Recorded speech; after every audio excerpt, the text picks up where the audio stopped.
warahmatullahi wabarakatuh. Perkenalkan, nama saya Tri Ermayanti dengan NIM 22101010. Di sini saya akan menjelaskan sebuah paper yang dimana temanya kontrol transaksi konkuren. Materi pertama itu ada pendahuluan. Kontrol transaksi konkuren bertujuan untuk menjaga konsistensi data saat beberapa transaksi berjalan secara bersamaan. Tanpa kontrol bisa terjadi masalah seperti loss update dan dirty debt. Metode umum yang digunakan antara lain two-phase looking atau TPL, yang selanjutnya timestamp ordering, OCC, dan MVCC.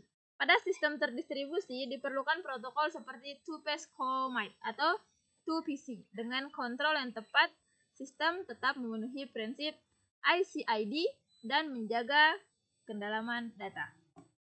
Yang selanjutnya itu ada masalah umum pada transaksi konkuren. Eksekusi transaksi secara konkuren meningkatkan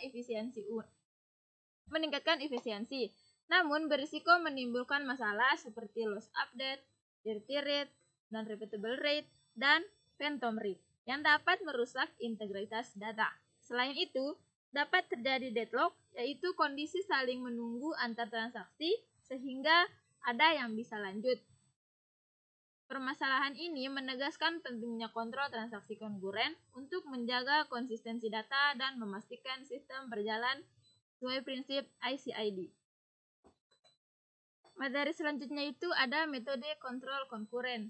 Yang pertama ada two-phase looking atau TPL, yang dimana dua fase yaitu growing atau lock dan shrinking atau unlock. Dia menjamin serializability rentan terhadap deadlock.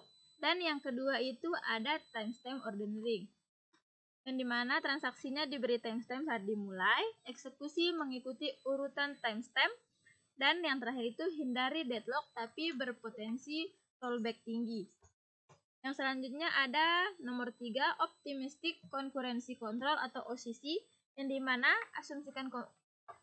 asumsikan konflik jarang terjadi, tidak gunakan lock validasi di akhir, efisiensi untuk sistem baca atau domain. Yang keempat itu ada multi-version concurrency control atau MVCC, yang dimana simpan banyak versi data, baca tanpa blocking transaksi tulis, dan mendukung isolasi tinggi dipakai di post-trade SQL. Selanjutnya itu ada deadlock dan penanganannya. Deadlock pertama ada deadlock prevention. Dia mencegah deadlock dengan menghindari kondisi penyebabnya, seperti melarang hold and wait atau menetapkan urutan penguncian tetap. Yang kedua ada deadlock avoidance.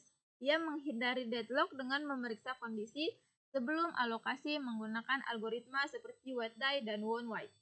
Yang ketiga itu ada deadlock detection. Mendeteksi deadlock dengan membangun wait for graph dan mencari siklus sebagai indeks deadlock. Selanjutnya deadlock yang keempat yaitu deadlock recovery. Deadlock ini mengatasi dengan membatalkan suatu rollback transaksi tertentu berdasarkan kriteria seperti perubahan data, waktu eksekusi, dan prioritas. Selanjutnya itu ada contoh kasus. Dua transaksi berjalan secara bersamaan. T1 transfer dari rekening A ke B. T2 mengecek total saldo A dan B. Nah, tampaknya kontrol konkuren, T2 bisa membaca data yang belum final dari T1, menyebabkan inconsistent rate dan data laporan tidak valid. Solusi dengan kontrol konkuren adalah yang pertama ada TPL, yang dimana T1 mengunci A dan B hingga selesai. T2 menunggu lalu membaca data yang konsisten. Yang kedua itu ada timestamp ordering, yang dimana urutan akses berdasarkan waktu mulai, konflik transaksi yang melanggar urutan dibatalkan. Selanjutnya ada OCC, transaksi berjalan tanpa kunci, validasi di akhir, jika data berubah transaksi akan diulang. Yang selanjutnya ada itu MVCC, yang dimana T2 membaca versi lama data yang konsisten, tidak terganggu oleh perubahan dari T1. Selanjutnya ada tantangan kontrol transaksi konkuren. Yang pertama ada deadlock. Transaksi saling menunggu kunci menyebabkan kebutuhan transaksi tidak selesai. Selanjutnya ada starvation. Transaksi terus tertunda karena skala prioritas secara terus-menerus. Selanjutnya ada phantom read, yang dimana data hasil query berubah karena transaksi lain menambahkan atau menghapus baris. Yang selanjutnya itu ada non-repeatable read, yang dimana data merubah di antara 2 kali pembacaan dalam satu transaksi. Yang selanjutnya ada pemilihan mode. Tidak semua metode cocok untuk semua sistem. Perlu disesuaikan dengan karakteristik transaksinya. Yang selanjutnya itu ada rollback dan recovery. Perlu mekanisme pemulihan cepat dan log transaksi yang akurat untuk menjaga konsistensi. Selanjutnya ada overhead system. Kontrol seperti looking menambah beban, berdampak pada performa. Dan yang selanjutnya itu ada kompleksitas implementasi. Butuh penambahan mendalam dan penanganan kesalahan yang tepat dalam implementasi. Dan selanjutnya itu ada yang bagian terakhir, yaitu kesimpulan. Kontrol transaksi konkuren sangat penting dalam menjaga konsistensi dan integritas data. Ketika transaksi berjalan secara bersamaan, khususnya pada sistem multi-user dan basis data terdistribusi, tanpa mekanisme yang tepat dapat menjadi anomali seperti loss update, dirty read, dan deadlock.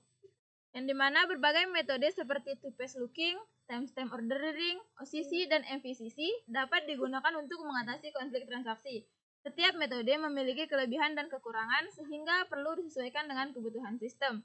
Dengan penerapan kontrol yang tepat, sistem basis data dapat menjalankan transaksi secara aman, efisien, dan tetap memenuhi prinsip ICID. Sekian yang dapat saya sampaikan. Assalamualaikum warahmatullahi wabarakatuh.